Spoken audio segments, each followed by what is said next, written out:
Okay, hari ni bonda masak apa ni? Pecel, gado-gado, kuah kacang, toge, kangkung, tahu air, cucur udang.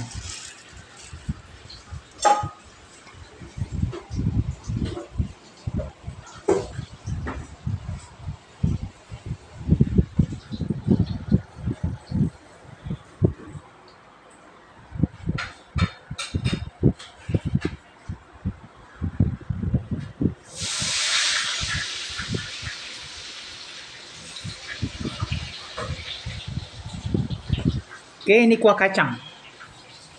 Okay, ni bahan tambahan terung goreng, gado-gado, terung, timun, tauge, kangkung.